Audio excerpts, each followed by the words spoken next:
Hello, everyone. So, in the previous session, Adam Optimizer, we studied and seen the equation in Adam Optimizer, that how it is performing the collection. That means it's merging momentum and exponential moving average both. Along with that, it is doing one more important step, that is bias correction. I want to tell more things about it because, as the research paper also, which I showed you yesterday, was telling that there was a maths. Okay, there's a proper maths behind this concept. Okay, though algorithm and the maths I have already told, advantage and disadvantage also I told, but not telling doesn't makes the thing ki sir you have read out those concepts and you told that this is happening, but how this is happening is something we should be knowing. Okay, so here I am showing that exponential moving average intuitive explanation of EMA. Okay, so I have many things to say over this topic, and bias correction is also included in this topic. Okay, yesterday there was a question asked to me, sir, stochastic gradient descent जो है उसको stochastic क्यों बोलते हैं? Okay, and I told, actually I put a message also in the group. I hope you have seen. Stochastic name itself means randomness or probability. Okay. And I told that it is related to the data sampling. Okay. So during the optimization process, we are applying random sampling over data. And whatever be the data point collected in this random sampling, we are performing gradient calculation over that data. Okay, so this is what happens. The name itself suggests stochastic gradient descent. That means you are calculating gradient descent on a random sample of a data. Okay, and why is a random sampling? See, we are not like key in a certain pattern. You do follow a path. No, we want model to learn. We want model to get trained. We don't want to give data to a model in a way or in a sequence or in a approach that the model thinks that okay fine, I got this pattern understood. No, we want model to put an effort. That is the reason we do supply stochastic data, random sampled data. Okay, so that model should put effort. वो data कहीं से भी आएगा, sample में से कैसा भी आएगा सैंपल में. ठीक है, तो कभी कुछ आ रहा है कभी कुछ आ रहा है, मॉडल को तो अपन को तैयार करना है. Okay, that's what we want. All right. So stochastic, fine. And फिर उसके बाद ये देखिए, gradient descent में, in traditional gradient descent we are having batch gradient descent. Okay, that is computed with respect to the parameters over entire data, which is computationally expensive and slow. But अभी अपन ने सकोस्टिक कर दिया, तो instead of using entire data, ये कई बार confuse भी करती है बात कि आपने सकोस्टिक ग्रेडियंट डिसेंट है ना, you took, that means you are taking data in a batch. Okay, batch में. और बैच का मतलब कभी ये भी होता है एंटायर डेटा. ओके, कभी ये भी होता है कि you are taking in mini batch. Okay, batch को आप मिनी बैच में करो. ठीक है, बैच को पूरा डेटा भी बोल देता है कभी. और कभी हम ये भी समझते हैं कि बैच में some portion of the data. तो ये थोड़ी सी कंफ्यूजिंग वाली टर्म है. ओके, कंफ्यूजन होता है यहाँ पे. What I do say about this thing is ना, that batch means a portion of the data, but sometimes it refers to entire. Okay, and then we clarify this thing in a form of a mini batch. Then here it's a fraction of a data, a very small fraction of the data is taking. तो ये आपका काम हो जाएगा, और वो भी stochastic, वो भी randomly selected. बस सीधी सी बात है. ठीक है, कोई भी बैच ले लो, आप रैंडम सैंपल ले लो, बस यही होती है स्टोकेस्टिक के अंदर। क्विक कन्वर्जेंस, फास्टर कन्वर्जेंस के लिए। ठीक है, fast update, more frequent update, and we are definitely expecting frequent updates only. So that is the reason. ठीक है, now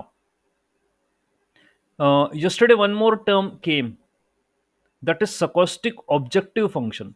That means stochastic, your polynomial, that also came. All right. So this arises in context of stochastic optimization methods. It involves computing the objective function, usually a loss function, using a randomly selected subset of data points than the entire data set. Okay, that means if you are selecting a random data, we are applying gradient descent over it. So the things become, that means calculation of your, usually a loss function. Objective function is actually a loss function. Okay, so we mean to reduce the loss. So taking a sample of a data and calculating the gradient, optimizing the loss over that particular function, that is called as stochastic objective function. उसी को बोलते हैं stochastic. ठीक है, तो ये वही बता रहा है कि the objective function measures the performance of error of a model, है ना? And that's what we said in case of your regression. That objective function is your MSE, that is predicted minus actual. Okay, MSE, predicted minus actual. And if it is like summation of the square divided by n. Okay, so and then if you take the root, so mean square error. Okay, and if you take the root, then it will become root mean square error. So these are the objective functions. All right, and we do solve this. Objective functions, we solve them, perform the optimization by calculating the gradient descent. Or in case of classification, you do have that entropy. I did explained cross entropy. Those concepts also I explained. तो ये होते हैं. Okay, so again, same terms, same words are repeated. Randomly selection of the data introduces randomness because we will be having variety of the data. Faster convergence can be done, computationally efficient. So many words to say, but it is again a subject of your application part, implementation part. कहने के लिए तो बहुत सारी बातें हैं. अब उन्होंने जो ले रखा है ये एक्सपेरिमेंटल प्रूफ है सारी चीज़ों का कि सकोस्टिक लोगे तो the things will be okay. If you do consider a data which is stochastic in nature, तो okay, this is what you are going to get from it. Okay, that means better results. All right, fine. Now what is next? Next thing is I want to put more light over this that means I told now we want to. Now again thoda sa ab, let me share the entire screen and talk more in depth. Okay, because again better understanding what we are doing is important. Okay, now you have seen such a diagram. Okay, this thing like contours. Okay, and I told that okay, we are starting from here and we are looking forward for minima, and this is how this is the minima point. Okay, this is the minima. Okay, and your point start from here, started searching the path to reach to the minima. इसी को ही I made in this way also. Okay, in this way also I made like your point is here, then you jump from here to here, then here, then here. That means in search of the minima. Okay, where your losses will be less. Okay, the losses will be less. तो चाहे मैं contour के shape में बता दूं, ठीक है, contour के शेप में बता दूं, चाहे मैं हिल की शेप में बता दूं, बात एक ही है. Okay, the things are same, either in contour either in hill. Okay, now यहां पर क्या होता है कि एज यू नो वर्ड भी आया है पहले, oscillations. Okay, oscillations. All right. And when your point is looking forward to reach to the minima, तो उसको मिनिमा पहुंचना है, उसको वो पाथ निकाल रहा है, वो ऑसिलेट करता है। और ये कंटूस में ना मैं ऑसिलेशन ही बता रहा हूँ आपको, ये these are the oscillations only. Okay, in search of the minima, your point do perform the oscillation because it is following a certain path, so it oscillates. All right. And ये जो oscillations होते हैं ना, these oscillations are horizontal, okay, horizontal and vertical. Okay, both kind of oscillations it do give. दोनों type के होते हैं. In search of minima, your point do travel a path, and that path is been traveled in a direction of gradient descent. Gradient, okay, तो descent यानी downward होता है। और यदि मैं उसको कंटूर शेप में बताऊं, क्योंकि ये हिल है, इसी का मैं कंटूर बनाऊंगा, और ये ऐसा दिख रहा है आपको, ओके, ऐसा बनेगा, तो ये ऑसिलेट करता है। ठीक है, हॉरिजॉन्टल वर्टिकल दोनों ऑसिलेशन होते हैं। Okay, just like a pendulum होती है ना, तो उसमें ऐसे ऑसिलेशंस होते हैं, वो आपको बता भी चुका हूं मैं। Okay, and because certain kind of oscillation happens, तो मुझे चाहिए क्या, what I need. Okay, and मैं किसे प्रेफर कर रहा हूँ ये ऑसिलेशंस में जो होते हैं। ओके, तो उस समय किसे प्रेफर कर रहा हूँ। अब देखिए, ऑसिलेशंस वाली बात आपको हॉरिजॉन्टल वर्टिकल ये दिमाग में आया कैसे, मतलब मैं अपने पर्सपेक्टिव में बता रहा हूँ कैसे आया। देखिए, you very well know that for example if I do make this coordinate system. Okay, इससे कोऑर्डिनेट सिस्टम बताया, और ये है मेरा जो वेक्टर है, तो ग्रेडियंट डिसेंट एक वेक्टर ही तो है, डायरेक्शन ही तो है। ओके, और आप हर पॉइंट पे निकाल रहे हो उसको। ऑलराइट, तो at each and every point आप यदि उसको एक्स वाई प्लेन पर कोऑर्डिनेट या डेटा पॉइंट के हिसाब से दी उसको, if you are going to represent it, ठीक है, तो ऐसे ही कुछ करोगे। ऑलराइट, तो यदि ये मेरा डायरेक्शन है, वी वेक्टर ये मेरा डायरेक्शन है, so this will give me V cos theta and this will give me V sine theta. ठीक है, and Ambika ma'am might be knowing much more better about this thing because she is in physics. Okay, she is doctorate in physics. Hello madam, am I audible? Ma'am, can you hear me? Yes, sir. Yes, sir. Okay, so this is how we do represent, you know, the your portion in x and y components, है ना। ठीक, और ये theta angle है vector जो बना रहा है x के साथ। तो ये पता चल रहा है ना कि इसकी कंपोनेंट हॉरिजॉन्टल वर्टिकल दोनों हैं, तो ये हॉरिजॉन्टल वाला ऑसिलेशन है और ये वर्टिकल वाला ऑसिलेशन है। ठीक है, ऐसी बात है। तो यहां पर भी ना सेम चीज कुछ होती है, ऑसिलेशंस होते हैं हॉरिजॉन्टल एंड वर्टिकल दोनों। And I need to proceed ahead, मुझे आगे जाना है।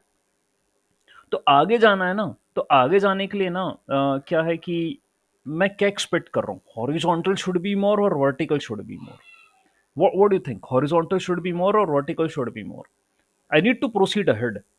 ठीक है, एंड इफ आई देखो यहाँ यदि मैं बताऊं, ये डायग्राम देखो, ये है किस टाइप का ऑसिलेशन, वर्टिकल। लेकिन जैसे जैसे I am going to reach to my path, ये वर्टिकल जो है ना वो कम होते जा रहा है और हॉरिजॉन्टल जो है वो बढ़ रहा है। ठीक है, तो मुझे यही काम करना है, हॉरिजॉन्टल जो है वो आगे अभी मैं आपको क्लियरली बताऊंगा, ये डिस्क्रिप्शन है मेरे पास। ठीक, एंड ये टॉपिक यहाँ पर मेंशन है, horizontal oscillation. Okay, so in context of optimizer, the back and forth movement of the optimization process along the horizontal axis of the loss calculation is said to be horizontal calculation.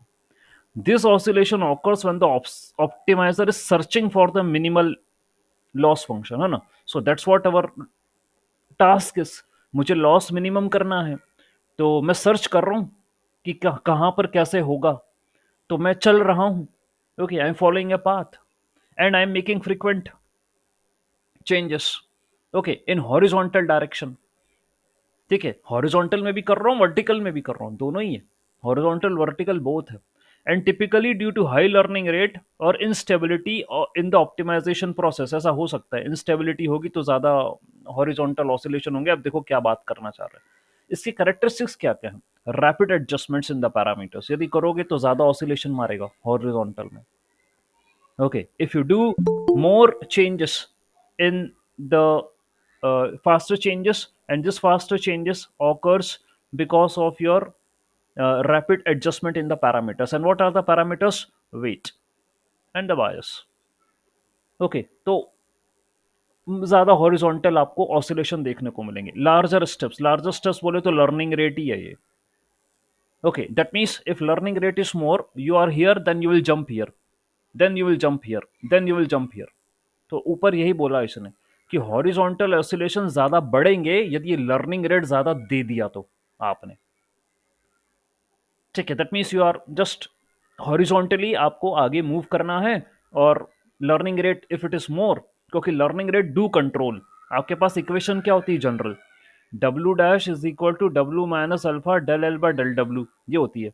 Learning rate he control करता है कि gradient की कितनी value मेरे को count करनी है यहाँ पर अपडेट करने में. In the weight updation, how much value of the gradient I will be taking, that is totally decided by the learning rate, and learning rate is the step size. Step size, that means how much you are moving ahead.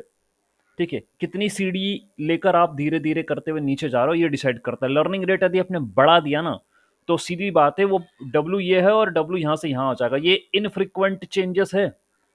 अच्छा, हमारा we we might be thinking in our mind कि sir learning rate sir बढ़ा दो ना sir, क्या दिक्कत है, जल्दी सिखाओ ना इसको, जल्दी से पहुंचेगा ये मिनिमा पर.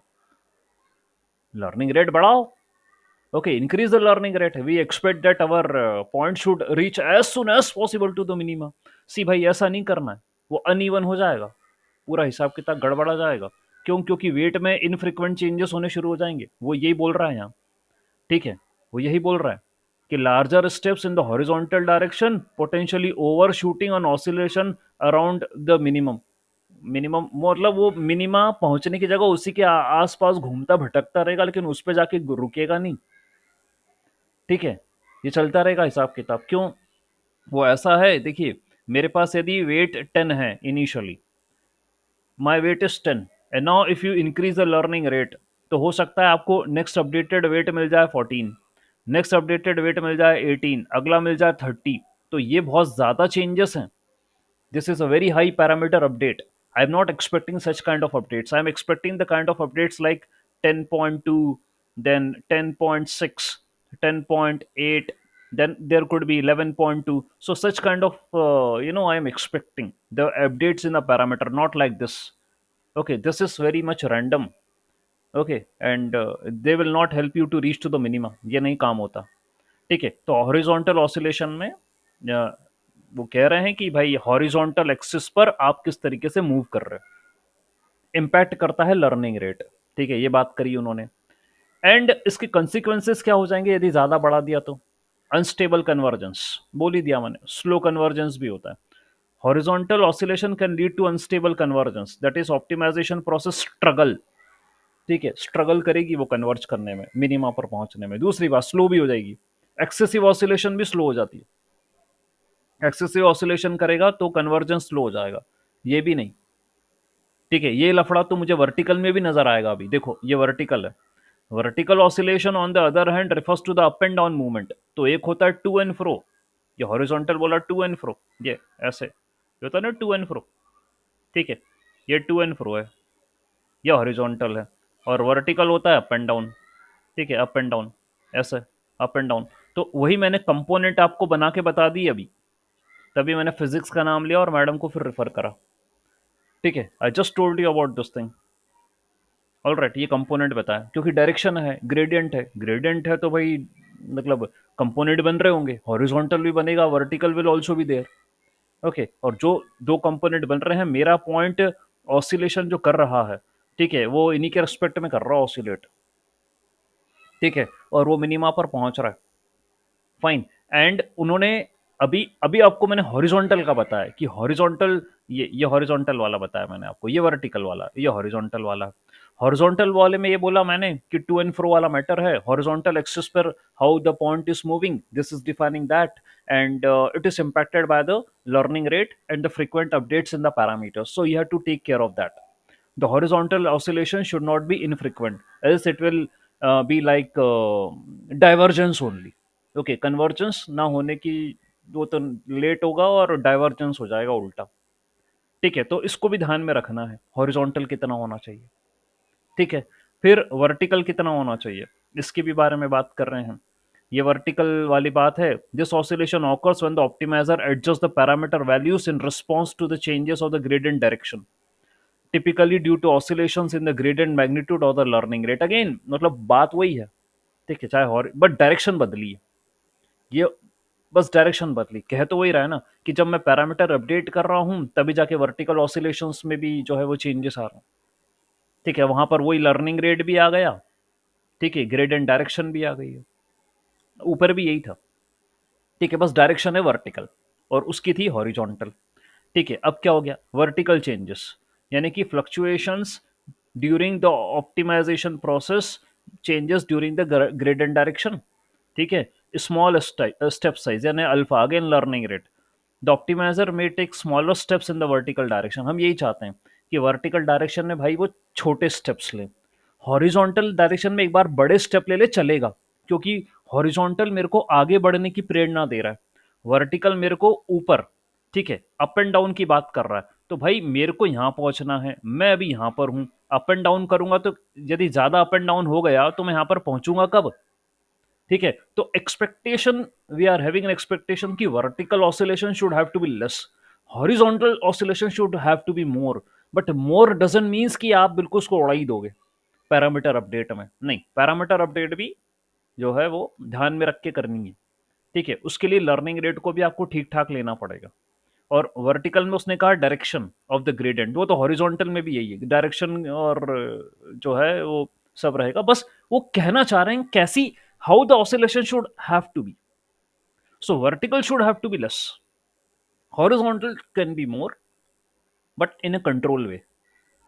Okay, fine. कंसिक्वेंसेस क्या है, अगेन वो स्लो प्रोग्रेस बोल देगा, vertical oscillation can slow down, ज्यादा वर्टिकल ऑसिलेशन पे जाओगे तो ऑप्टिमाइजेशन स्लो हो जाएगा, सीधी सी बात है, जब आगे बढ़ ही नहीं रहे हो वहीं की वहीं उछल कूद करोगे तो आगे जब पहुंच ही नहीं रहे हो तो स्लो कन्वर्जेंस है, that is a slow progress. Okay, and then fine tuning, that means while vertical oscillations you may slow down the convergence, वो बात वही हो गई है। Point number one and point number two both are same. Okay, yes Anil sir, ask the question. Sir, that vertical and horizontal oscillation, could Hmm. you repeat once again, sir, Hmm. please? Hmm. So that's what I'm saying. If I refer to this diagram which I made, okay. So sir, here v vector is the direction of the gradient. Okay, though it is been right now showing in the upward direction, the gradient is usually in the downward direction. Okay, that means we have to go down now, so we have to change the direction. All right. So this gradient now is having the two components, that is horizontal also, vertical also. Two components are there. And sir, our point, do oscillate along these components, because if you refer to the diagram which I have made multiple times like this, ये देखिए मैंने ऐसा कर करके बनाया, ये देखिए ऐसा जंप करते हुए बनाया है, ठीक है, लाइक दिस। ओके, और जब आप ये देखते हो, ठीक है, यदि मैं कभी भी जंप ऐसे करके बना रहे हैं, लाइक ऐसे ऐसे करके बना रहे हैं ना, तो सर देखिए पॉइंट इज समवेयर हियर ना, तो ऑब्वियसली ये इस तरीके से जो है उसका डिफाइन होता है मूवमेंट। तो ये जो जंप है ना, एक वर्टिकल और horizontal, both the things it is been representing. Okay, so point was initially here, now it reached here, then it will reach here and so on, it will move. Okay, so ये इसका vertical और ये इसका horizontal movement बता रहे हैं अपन, जब वो लॉस फंक्शन को ऑप्टिमाइज करता है। ठीक, what I told here is कि vertical oscillation needs to be less. Why? Because I need to move ahead. If I will be oscillating vertically only, then when I will reach to my destination, that is the question. Okay, so vertical should have to be less. Initially, it can be more. Okay, fine, because at that particular time, ना you are looking forward to move ahead. आप रास्ता ढूंढ रहे हो, कहाँ जाना है, कैसे जाना है, तो इनिशियली वर्टिकल ज्यादा होगा, लेकिन जैसे जैसे आप अपने रास्ते की तरफ पहुंचोगे, हॉरिजॉन्टल बढ़ते चला जाएगा, horizontal will be more and vertical will getting less. Initially, horizontal can be less, but later on as we move ahead, horizontal will become more. क्योंकि मैं अब हॉरिजॉन्टल मुझे आगे की तरफ का रास्ता दे रहा है, वर्टिकल मुझे अप एंड डाउन वाला बोल रहा है। ठीक है, तो according to the vector and making its component, there are horizontal and the vertical components also, and that's what we say कि ये डिपेंड करते हैं, they depends upon your gradient direction, okay, and also your weight updates या parameter updates, whatever you want to say, you can, उस पर depend करते हैं ये, and learning rate also, okay, learning rate, fine, ये important है।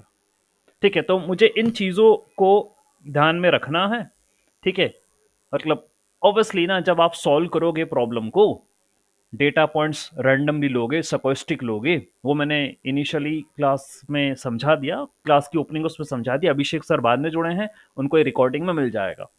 ठीक, तो क्या है कि ये सारी बातें जो हुई हैं, ठीक है, लॉस फंक्शन ऑप्टिमाइज करना है, you have to reduce the loss function, so ये पूरा मैथमेटिकल कैलकुलेशन होगा, और हॉरिजॉन्टल वर्टिकल ऑसिलेशंस होंगे, किसको क्या रखना है व्यवस्थित, ये आपका ऑप्टिमाइजर हेल्प करेगा मैनेज करने में।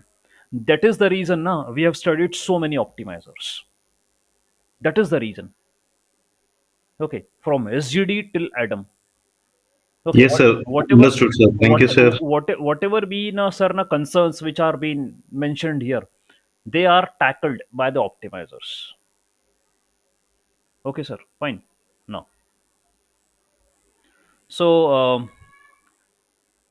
here are certain tips which are given, that our oscillations momentum introduce करा ताकि oscillation smooth हो, acceleration हो जाए, लर्निंग रेट भी हमने डायनामिक रखा है, ये भी अपने पढ़ा है।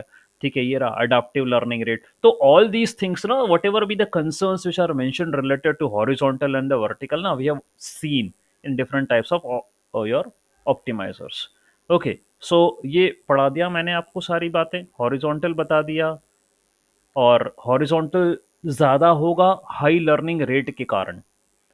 ठीक है, हाई लर्निंग रेट के कारण होगा, या सैडल पॉइंट्स होंगे, तो जाके भी horizontal can be more. Okay, if there are saddle points, saddle means flatness, so your ball will move और the point will move just like this only. Okay, यहाँ पर वर्टिकल फिर कुछ नहीं होगा, सीधा सीधा हॉरिजॉन्टल होगा सैडल पॉइंट्स पे। ठीक है, फ्लैट रीजन्स पे ऐसा ही होगा। Okay, fine, so that might be a case. ठीक, तो ये रीजंस हैं, I will share the documentation, so you will be studying all these things. Okay, there, okay, आप पढ़ लेंगे, fine, okay, fine, and then vertical भी आपको समझा दिया मैंने, कॉसेस भी बता दिए, ये भी हाई लर्निंग रेट के कारण बोल रहा है। ठीक, high learning rate, particular in direction of the steep gradients, effect instability, तो इफेक्ट तो सबके एक जैसे होंगे। स्ट्रेटजीज भी मैंने आपको क्लियर कर दी है कि क्या क्या करना चाहिए आपको, what should you do. All right, so these are the points which are mentioned, fine. अब एक्सपोनेंशियल मूविंग एवरेज के बारे में भी we have discussed a lot, okay, fine, और हमने बता दिया कि मूविंग एवरेज होता है, and greater weight we do offer to the recent data points, okay, and older weights जो है, ओल्डर पॉइंट्स को लीस्ट वेट्स देते हैं। ये आपको पूरे फंडे क्लियर है, खास करके टाइम सीरीज के प्रोजेक्ट्स में इसको यूज़ किया जाता है, ये सारी बातें हैं। ठीक है, स्टॉक मार्केट वाला हो गया, फॉरेक्स हो गया, क्रिप्टो करेंसी हो गया, तो सच काइंड ऑफ प्रोजेक्ट्स ना, वहाँ पर ईएमए का इस्तेमाल होता है, जहाँ पर we do perform trend analysis. ठीक है, वहाँ पर पढ़ते हैं, and EMA we did used in our optimizers that were ADA grid, ADA delta, RMS prop, and ADAM also. ठीक है, where this ADAM, that is adaptive moment estimation, is one of the best optimizer which we have seen. Okay, and the goal, the purpose of using the EMA is to reduce the noise in the gradient updates. Okay, noise कम करने का, fine, noise बोले तो unnecessary points को ज्यादा preference नहीं देने का, okay, recent वाले को देने का, स्मूथनेस कम करने का, एंड फ्रिक्वेंटली या रैंडमनेस बोलें या उसकी इफेक्टिवनेस बोलें, उसको प्रेफरेंस देने का, okay, not the previous ones, ताकि I can have a good convergence. ठीक है, दैट्स व्हाट आई एक्सपेक्ट। ठीक है, यही इसका जो है मतलब क्या बन रहा है, पर्पस बन रहा है।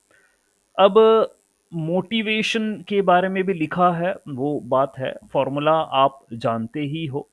ठीक है, you know about the formula related to it.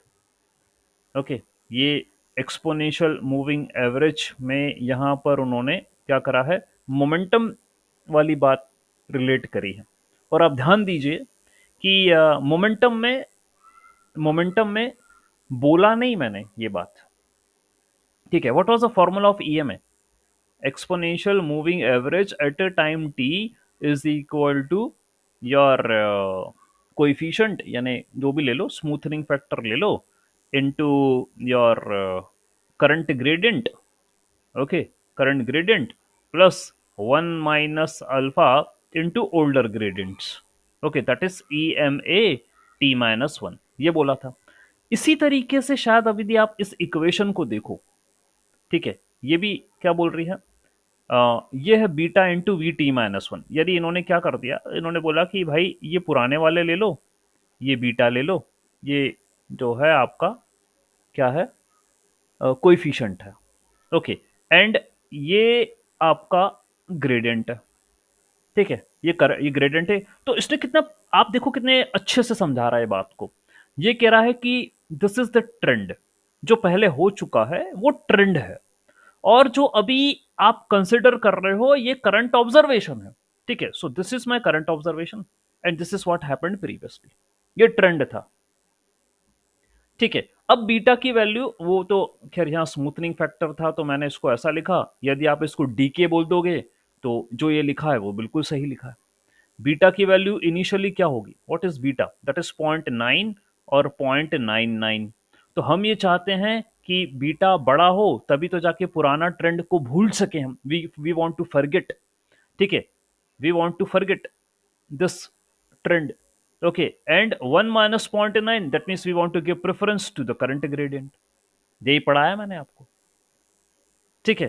तो भाई ये बातें आप देख भी लोगे, ये टाइम सीरीज है वी टी, ठीक है, theta observation of the current iteration है, बीटा हाइपर पैरामीटर है, whose values between 0 and 1 you very well know what kind of values we do take।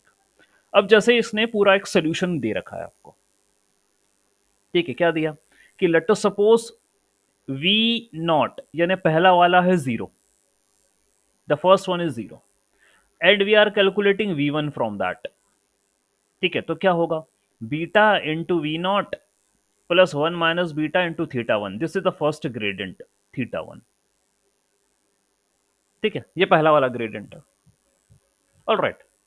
तो ये बड़े आसानी से समझ में आ गई इक्वेशन, इसमें करा क्या है, आसान हो गया। तो ये v1 की वैल्यू आ गई।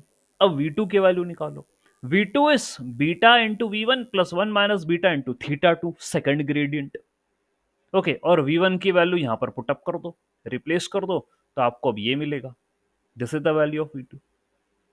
फिर आप v3 निकालो, okay, now calculate the v3, तो v2 के वैल्यू उसमें रख देना, and theta three is the third gradient, ठीक है, तीसरी पॉइंट पर निकाला गया gradient, okay, the gradient which is calculated on the third point, that is the theta three, third gradient, okay, and this is the momentum at that particular point v3, and so on v4, and just do the substitution of the values which you have calculated from above, continue until vt, we are doing this thing till vt equal to beta vt minus 1 plus 1 minus beta theta t, vt minus 1 will be something like this is the entire, this ये series जो बन रही है आपकी, ये this is vt minus 1, ये पूरी series है जो बन गई,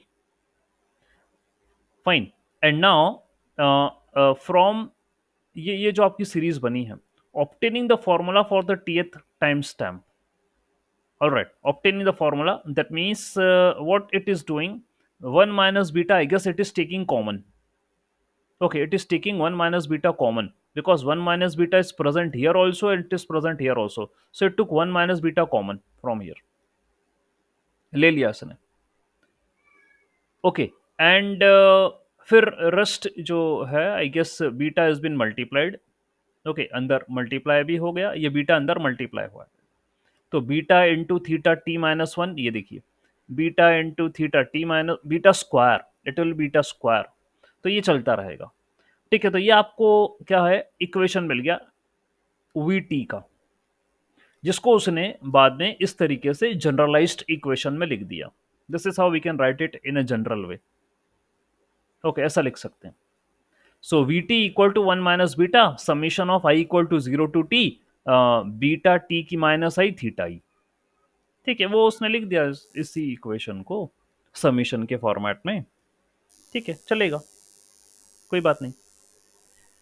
तो ये है exponential moving average at a time T step. Okay, now I guess with this document as I share to you, and that's what I explained, and you are already having the previous knowledge. Okay, you might be easy to understand कि क्या करा गया है, क्या maths लगी है, कैसे formula आ गया, इट्स ऑल डन। ठीक है, अब ये क्या बोल रहा है? We can see from the recent observation theta has a weight of 1, the second observation is having a beta, the third is having beta square। अब ये क्या कहना चाह रहा है? वेट, ये कह रहा है वेट है। ठीक है, ये जो इक्वेशन है, अब इस लाइन को आप कैसे पकड़ोगे? We can see that the most recent observation has a weight 1, the second last observation is having a weight beta, third last is having beta square. Now what does it mean? अब एक काम कर रहा हूं, देखिए, सबको मैं मिटा रहा हूं। ओके, और इस लाइन को मैं वापस लिखूंगा जो आखिरी लिखी गई है, ये last line. Let me right it on another sheet. Okay, what it means? अच्छा, ये शीट है मेरे पास अवेलेबल। ओके, यहाँ पर है। So what it is writing, 1 minus beta, okay, 1 minus beta, then theta t, okay, then theta t, then next is your beta into theta t minus 1, okay, beta into theta t minus 1 plus beta square into theta t minus 2 plus beta cube into theta t minus 3 and so on। Then it will be like beta की power how much it is? Beta की power n minus one. ठीक है, n minus one हो जाएगा वो। ठीक है, it will be like t minus one and theta one. Okay, beta की power t minus one and theta one, ऐसा हो जाएगा। इसमें सबसे रीसेंट वाला कौन सा है? Which one is the recent? Which one out here is the recent one? Recent वाला अपडेट कौन सा है इसमें? Can you please tell me? Just check out. We started from where? ठीक है, इसमें से सबसे रीसेंट वाला कौन सा है? देखिए, we started from where? Theta one ना। So what will be the recent one here? चलो छोड़ो, देखिए आप क्या है, कौन सा वाला रीसेंट वन होगा यहाँ पे? आपको लग रहा है ये थीटा टी वाला रीसेंट है, फिर ये उसके पहले वाला, मतलब जस्ट उससे थोड़ा सा पहले वाला, फिर ये है बीटा स्क्वायर, उससे थोड़ा सा और पहले वाला, एंड सो ऑन। आप समझ पा रहे हैं? ये सबसे ओल्डर है। ठीक है, ये लग रहा है, और थीटा टी वाला लेटेस्ट है। ठीक है, फिर ये टी माइनस वन वाला, फिर टी माइनस टू वाला, फिर ऐसे करके चले जा रहे हैं। ये सबसे पहले था theta one, you can check. We started with theta one gradient only. ठीक है, ये जी वन था, ये जी टू है, ये जी थ्री है, ये जी फोर है, एंड फिर अपन जी टी तक आ गए। ठीक है, ये सबसे लेटेस्ट वाला है, और ये सब धीरे धीरे करके पुराने हैं। ठीक है, एंड अभी ये चलो सुनो, अब वो क्या बोल रहा? ये तो ये देखो, उसने बोला ना the first observation is having weight one. Weight one का मतलब क्या होता है?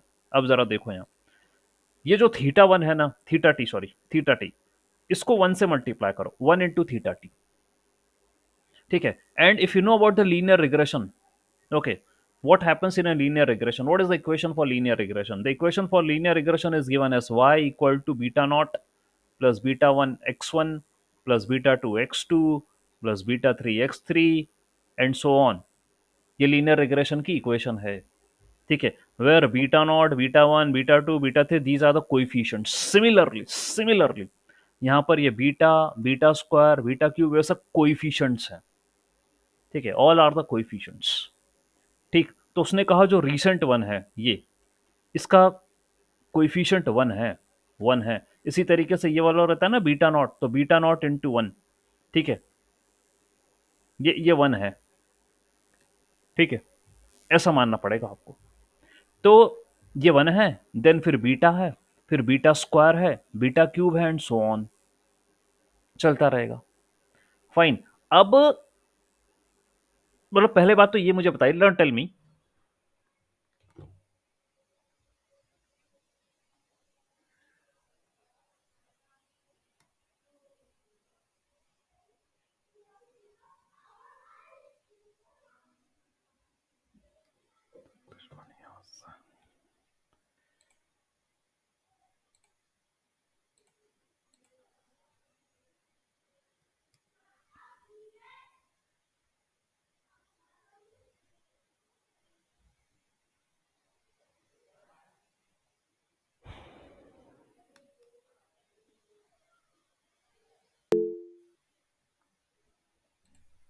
Can you hear my voice?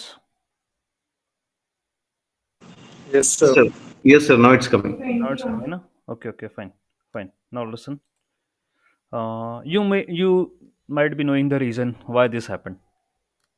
Okay, yesterday also the same thing, today also the same thing. Okay, anyways, so I was explaining that the coefficient here is 1. Okay, ये recent वाला है, and then फिर beta है, फिर beta square. अब आप इससे observation क्या बनाओगे?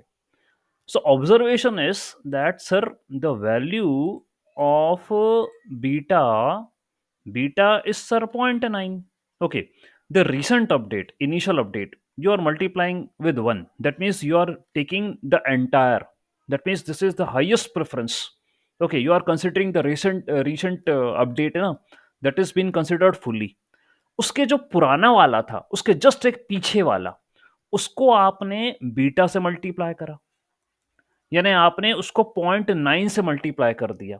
दैट मीन्स उसका अब आपने उसको उसका इंपॉर्टेंस कम कर दिया। आपने उसको 0.9 फ्रैक्शन से मल्टीप्लाई करके उसका इंपॉर्टेंस यू डिड रिड्यूस्ड। ठीक है, उसके और पीछे वाला, वहां आपने बीटा स्क्वायर से मल्टीप्लाई करा, यानी यू टुक 0.9 का square into theta T minus 2। तो ये भाई ये तो और छोटी वैल्यू है, यानी ये होती है 0.81। ठीक है, यानी आपने उसका इंपॉर्टेंस और कम कर दिया। फिर आप धीरे धीरे करके यू आर मूविंग, यानी आप करोगे ऐसे। ठीक है, तो क्लियर सी बात है, जो सबसे पहला वाला ग्रेडियंट था, the first gradient, that is like beta की power T minus 1, as many time steps as you have taken. Okay, for example, you have taken 10 times steps, so it will be like 0.9 की power 10. So how much this value will be like less, and that less value will be multiplied by the initial gradient. Okay, and that's what we mean. Okay, इसको technically यदि आप समझ पाए मैं क्या बात कहना चाह रहा हूँ आपसे, और मतलब ये जो इक्वेशंस हमने देखी है अभी, तो क्लियर हो रहा है, पूरा फंडा ईएमए का क्लियर हो रहा है कि because of this reason the older gradient is getting the less preference, and the recent gradient, what was the recent gradient, ये था रीसेंट वाला, ये रीसेंट अपडेट था, इसको पूरा आपने इंपॉर्टेंस दिया। उसके पुराने वाले को just just beside that you gave 0.9, उसके बिसाइड वाले को स्टिल यू आर गिविंग 0.81, उसके पीछे वाले को 0.9 का cube. Okay, that will be like this thing, 0.9 का cube into your theta, theta 3 नहीं होगा, that will B T minus 1। ठीक है, टी माइनस 3 होगा वो। ठीक है, टी माइनस 3 या टी माइनस 2 होगा, ऐसे करके होगा। तो आपके जो अभी रिसेंटली में जो पॉइंट्स आए हैं, and the gradients which you have calculated recently, they are giving much more preference, they are given the much more preference. Okay, however, those points which are far away or long back, okay, they are just like you very well know what kind of values they are getting. Okay, so you understood my point or not, what I'm saying? Is this point clear or not? And it is saying the same thing here. You can see the value of beta is between 0 to 1. Okay, so the first one, the most recent observation, its weight is 1. Its weight is 1, that means it is giving the full preference to the recent one. And the second last, we are multiplying it with beta, यानी उसका preference 0.9 से कम कर दिया, फिर उसके पीछे वाले का 0.81 से कम कर दिया, उसके और पीछे वाले का और कम कर दोगे, एंड सो ऑन। ठीक है, बस ये बात कहनी थी। Fine, so here the multiplication term beta ki power k goes exponentially down with the increase in k. So the older observations get less importance as they are, and every term is multiplied by 1 minus beta. Okay, at the end every term is multiplied by 1 minus beta, and this is how you can see the plot. आपको ऐसे plot मिलेगा, ठीक है. This is like your okay, this is how we practice the value of beta, which is usually taken 0.9. ठीक है, इस तरीके इसी को डीके रेट बोलते हैं. ये देखो नीचे आ रहा है ना, तभी तो इसको डीके बोलते हैं. डीके रेट रिड्यूस हो रहा है ना, डीके हो रहा है. ठीक है, सो ये हो गया आपका. All right. एंड फिर क्या है इसका, थोड़ा सा उन्होंने मैथमेटिकल इंटरप्रिटेशन भी बताया कि मैथमेटिकल इंटरप्रिटेशन वो कॉन्सेप्ट तो हम समझ गए. Now there is a very famous second wonderful limit mathematical analysis, and ये कुछ है, एक लिमिट का फॉर्मूला है, ये पढ़ा है हमने कैलकुलस के अंदर. Limit X tends to zero, 1 minus X की power 1 minus X is equal to 1 by E, ये होता है. Okay fine. So if you make a substitution here, क्या सब्सटीट्यूशन करा हमने, beta equal to 1 minus X. If you make a substitution, if we can rewrite this thing, तो ये कुछ इस तरीके से बन रहा है. एक्स की जगह आप जो है beta equal to 1 minus X है, तो X equal to 1 minus beta हो जाएगा. ठीक है, so this is a substitution we have done in the equation of this limit, and it will look like this. Beta tends to 1, beta की power 1 minus beta, so that will be equal to 1 upon E. इसमें convert हो गया ये.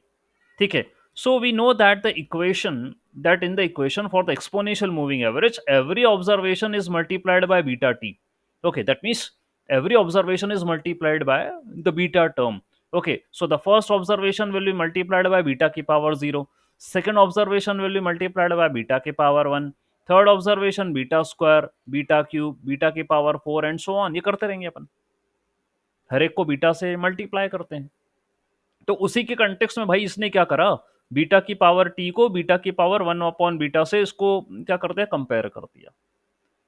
Okay, तो ये बोल रहा है कि like this thing, that how that and T indicates how many time steps, है ना, कितने टाइम स्टेप्स आपको चलना है, how many time steps you are going to proceed.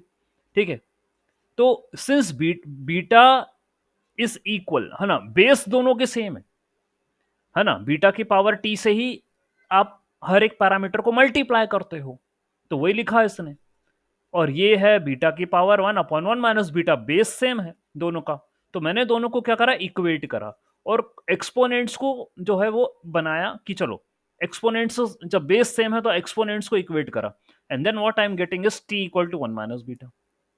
जो टाइम स्टेप है वो होता है 1 अपॉन 1 माइनस बीटा के बराबर. ये कॉन्सेप्ट समझ में आया कि नहीं आया, ये मैथ्स,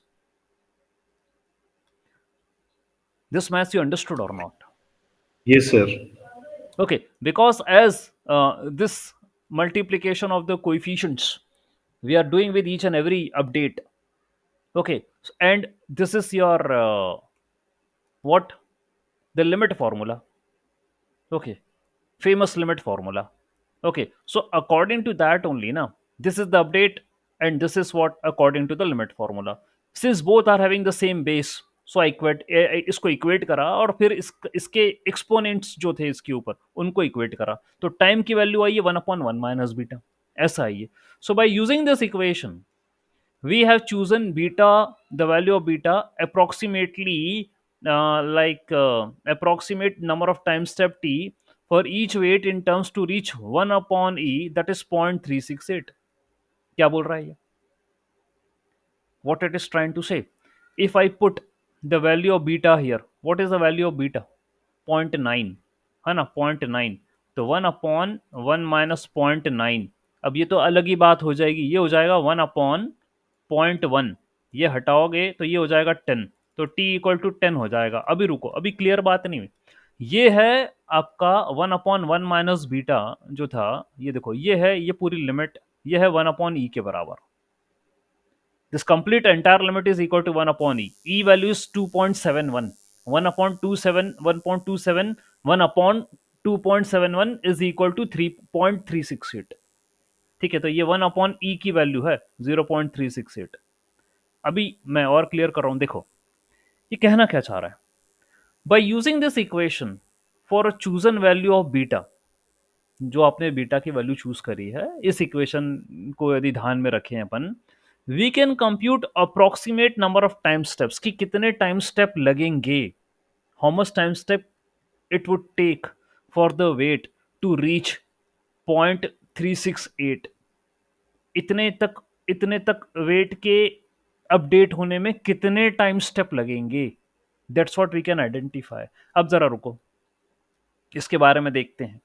ठीक है, अभी क्या बोला मैंने, ये ऐसे करके बता दिया कि t इक्वल टू 10.9 लिया मैंने, तो 0.9 को उसमें पुट करा तो 10 टाइम स्टेप्स जो है वो मेरे को नजर आ रहे हैं यहाँ। t equal to 10 time steps नजर आ रहे हैं। ठीक है, मैं और एक्सप्लोर कर रहा हूँ उसको, एलोबरेट कर रहा हूँ, रुको जरा। सीख, ठीक है, वेट वेट जस्ट वेट। ठीक है, in reality weights are lower than 1/e, they put tiny impact on exponential weighted average. Weight कम होते हैं और उनका इम्पैक्ट भी कम होता है ईएमए पर। So for a given value of beta, that is 0.9, the exponential weighted average is considered as t equal to 1 upon beta observations। इस तरीके से कंसिडर किया जाता है। और ये देखो, ये रहा। To see the better sense of the formula, what we can do is, यहाँ पर बीटा बीटा की वैल्यू यदि आप 0.5 लोगे तो 2 टाइम स्टैंप लगेंगे, बीटा की वैल्यू 0.6 लोगे तो 2.5 टाइम स्टैंप लगेंगे, और बीटा की वैल्यू यदि 0.9 लोगे तो 10 टाइम स्टेम्स लगेंगे, जो अभी मैंने ऊपर कैलकुलेट करा था, ये t इक्वल टू 10 कैलकुलेट करा था मैंने। ठीक है, तो ये क्या बताना चाह रहा है, for instance taking beta equal to 0.9 indicates that approximately t equal to 10 iterations will decay weight by 1 upon e. Okay, if I take beta equal to 0.9, it will decay the weight to 1 upon e. ये तो ऊपर बता रहा था वो, will decay the weight to 1 upon e. Okay, क्यों? क्योंकि आप क्या कर रहे हो, पैरामीटर है वो, थीटा क्या है, पैरामीटर है, आप इसको बीटा से मल्टीप्लाई कर रहे हो। ठीक है, you are multiplying parameter with the coefficient beta. So ये जो पैरामीटर है W, ये 0.368 कब हो जाएगा, when it will become 0.368, यानी ये ओरिजिनल से अपना इतने फ्रैक्शन में कब कन्वर्ट हो जाएगा, ये बोल रहा है वो, when it will get decayed to 1 upon e। Okay, सो यदि आप बीटा की वैल्यू 10 लेते हो, मतलब 0.9 लेते हो, तो 10 टाइम स्टेम्प के अंदर, 10 टाइम स्टेम्प में it will reduce to 1 upon E, इतने में कन्वर्ट हो जाएगा ये 0.368 में। ठीक है, सो it is as compared to the weight of the current observation. In other words, the exponential weighted average mostly depends upon the last 10 observations. आखिरी 10 पर ही ज्यादा डिपेंड करता है, इसलिए अपन 0.9 लेते हैं, इसलिए वो टाइम स्टैम्प 10 लिया है। ठीक है, सब सब टेक्निकल है, सब कैलकुलेटेड है, सबके पीछे एवरी एवरी पॉइंट हियर ना is just telling you some concept, बिल्कुल भी हवा में कोई बात नहीं हुई थी। ठीक है, तो यही फॉर्मूला जो है आपका काम कर रहा है, t equal to 1 upon 1 minus beta in context of the EMA, this is what we are understanding. और क्या समझ में आया, वो समझ में ये आया है, इन context of the EMA the formula t equal to 1 upon 1 minus beta helps in understanding the effectiveness of the window size और the spam of the EMA, कितना लेना चाहिए, कितने स्पैम पर हमें लेना चाहिए। ओके, और फिर ये देखो आगे एक्सप्लेन करा, ये आपका फॉर्मूला होता है, ये लिखता था मैं बार बार, ये लिखा है मैंने। ठीक, सो ये जो फॉर्मूला है, the parameter beta determines how much weight recent observation have, ये बताता है beta. A higher beta means recent observation, that means more weight, and the older observation have less weight। सब पता है, सारी बातें क्लियर हैं। विंडो साइज इफेक्टिव कितनी होगी, the effective window size is the number of observation that significantly influence EMA. ठीक है, जो कि इन्फ्लुएंस करेंगे एक्सपोनेंशियल मूविंग एवरेज को, वो होगी विंडो साइज। तो आप ऊपर विंडो साइज ले रहे थे, ये जो टेबल बनाई ना, आपने कहा कि 2 ले लें, whether we can take 2, 2.5, like 3.35, 10, 20, 25, 33, 50, 100, कितनी विंडो साइज ले लें। ओके, तो यही कैलकुलेशन करने के लिए हम ये सब आगे आए, इतनी बातें करी कि वेट डीके जो होता है आपका, ये बताया था ये बीटा की पावर के से होता है, बीटा की वैल्यू 0 से 1 के बीच में होती है, जो कि 0.9 या लेते हैं अपन। एंड द आइडिया बिहाइंड, ये देखो फिर से, the idea behind T equal to 1/1 minus beta comes under the understanding that how quickly weight diminish, कितनी जल्दी वेट घट रहा है। ये बड़ी इंपॉर्टेंट लाइन बोली उसने, how frequently how quickly the weight is diminishing. क्यों? अरे क्योंकि भाई देखो, वही तो कंसर्न था तुम्हारा कि आप क्या लिख रहे हो, बीटा इंटू थीटा, ठीक है? तो बीटा की पावर के है ये, पहले वाले पर बीटा जीरो, बीटा की पावर जीरो यानी 1, तो रिसेंट वाला सबसे शानदार, मतलब उसका सबसे ज्यादा। दूसरे वाला बीटा की पावर 1, यही तो मैंने बोला था 0.9 इंटू, ठीक है? फिर उसके जस्ट रिसेंट में तीसरा वाला पीछे जो छूटा, दैट इज बीटा की बीटा का स्क्वायर। तो यही तो कह रहा है कि the idea behind t equal to 1 upon beta comes from the understanding that how quickly the weight diminish decay to 1 upon e. That means to understand the influence of the past observation, we look at the point where the weight decays to this particular value. मतलब यदि आपको analysis करना है, if you want to look where the weight decay, हमको ये देखना है कि वेट इतना कब कम हो जाएगा। We have to see when the weight is decayed to 0.368, इतना कब कम हो जाएगा वेट, ये हमको देखना है। कितने टाइम स्टेप पर वो इतना कम हो जाएगा वेट। क्यों? क्योंकि मेरे को जो है according to the limit formula वो यही था, 1/e था, लिमिट फॉर्मूले के हिसाब से 1/e था, ठीक है? तो आई एम लुकिंग फॉरवर्ड कि बीटा की वैल्यू तो जो आप ऊपर लिखी भी थी, ठीक है, ये लिखी थी बीटा की वैल्यू 0.5 ले ली, 0.6 ले ली, पॉइंट, क्योंकि क्वेश्चन उठ सकता है ना, सर बीटा की वैल्यू 0.9 ही क्यों लेकर चल रहे हो, why, what is the reason that why you are taking the value of beta 0.9? Sir 0.5, 0.6, 0.7, 0.8 कुछ भी ले सकते थे सर, इतने ही क्यों ले रहे हो 0.9? क्या लॉजिक है? कुछ लॉजिक यहीं से निकल के सामने आ रहा है कि we are looking forward that आपका वेट डीके होते होते 0.368 के बराबर कब हो जाएगा।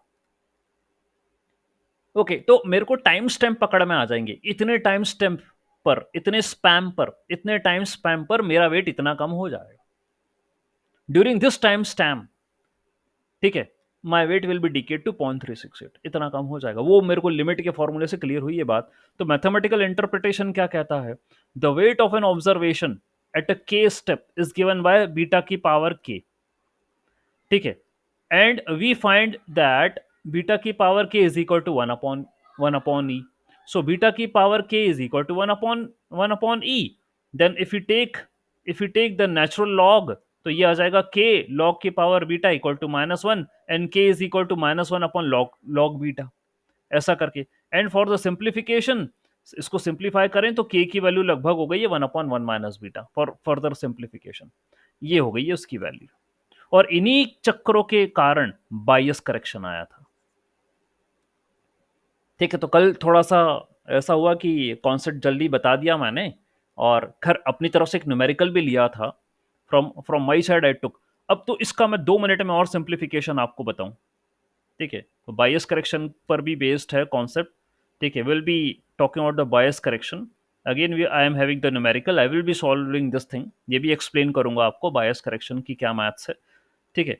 सो अभी क्या हुआ, a very quick overview about these things, that in our equation for EMA we have seen that you are having 1 minus beta outside, and then inside you are having your beta की power the terms multiplied by the theta, ठीक है, theta की terms, that's what you are having. And जो recent वाला है उसका ज्यादा preference है, पुराने वाले का कम है, ये बात समझ में आई मेरे को। उसके बाद फिर क्या हुआ कि इन्होंने बोला कि there is one standard equation limit वाला, and from that standard equation what they found is, आप ऐसा लिख दो, बीटा की पावर टी एंड बीटा की पावर 1/, ठीक है, ऐसा कुछ था, 1/1 minus what it is there, क्या था यहाँ पर, बीटा, ये था। ठीक। तो फिर उन्होंने बाद में बोला कि टी इक्वल टू 1 - बीटा ऐसा कर दो। ठीक है, ऐसा कर दो। एंड फिर जो ओरिजिनल था लिमिट के हिसाब से आंसर वाज 1/e। ये था, answer should be like 1/e। That means the decay is 0.368। Okay, 0.368। तो ये एक रिलेशनशिप मुझे मिला यहां से, लिमिट से ये मुझे रिलेशनशिप मिला कि टाइम स्टैम्प और हाइपर पैरामीटर के बीच में क्या रिलेशनशिप है। ठीक है, यहां पर मैंने बीटा की वैल्यू 0.9 रखी तो मेरे को टी इक्वल टू 10 आ गया। ठीक है, अल्टीमेटली ये इस बात को रिलेट कर रहा था कि टी टाइम स्टैम्प में, if I take the T time stamp, तो मेरा वेट इतना डीके हो जाएगा, इतना कम हो जाएगा। ये एक रेफरेंस वैल्यू है मेरे को जो मिली। ठीक है, this is certainly a reference value. That means your weight will be decayed by 1/e if you take 10 time stamps. ये एक विंडो फ्रेम लोगे आप, टाइम स्पैम लोगे तो इतनी कम हो जाएगा। ठीक है, और ये जो कम होगा तो इसके करस्पॉन्डिंग भाई वो पुराने को कम होते चला जाएगा, उनका प्रेफरेंस कम होता चला जाएगा। ठीक है, इतना बात मेरे को बोलना था। इस कॉन्सेप्ट को आई विल बी रिवाइंड, मतलब मैं रिवाइंड कर दूंगा, क्योंकि अभी आपको खैर जितना समझ में आया आप उसको थोड़ा सा एक बार रिकॉल करिएगा। ठीक है, इसको ही अपन आगे बायस करेक्शन में बोलेंगे, because there is a common problem with exponential moving average is in the most problems, that is it cannot approximate well in the first series values. It occurs due to absence of sufficient amount of data in the first iteration. पहले iteration में वो ये line उन्होंने paper में भी बोली थी, कल भी इट हैपेंड कि इनिशियल इनिशियल जब स्टेजेस में when we start our journey we are not having sufficient amount of data. Okay, so for example imagine we are giving in the following time sequence, ये आपको दे रखा है। So the goal is to approximate it with an exponential moving average, ये अपन को करना है। ठीक है, नॉर्मल फॉर्मूला भी लगाओगे, इनिशियल आप अपनी मर्जी से ही मान रहे हो कि यार वी जीरो जीरो हो रहा है, where most of the points on the scatter plot are about 20। तो भाई तुम्हें कोई जानकारी थी नहीं क्या करना है, कैसे करना है, अपनी मर्जी से जीरो मान लिया तुमने। लेकिन यदि आप देखें तो स्कैटर प्लॉट में most of the data points are having 20 value, वो कह रहा है। तो आपको यहां से स्टार्ट करना चाहिए था, तुम जीरो से स्टार्ट कर रहे हो, ये गलती है। और गलती है तो तुम्हारे बायस भी गलत निकलेंगे, मतलब वैल्यू भी, बायस तो खुद ही गलती है, मतलब आगे के पैरामीटर अपडेट भी रॉन्ग होंगे। So I need to make them correct, तभी ये कहलाता है bias correction. I will be talking more about it. Okay, ahead. All right, let me stop presenting. Okay, let me stop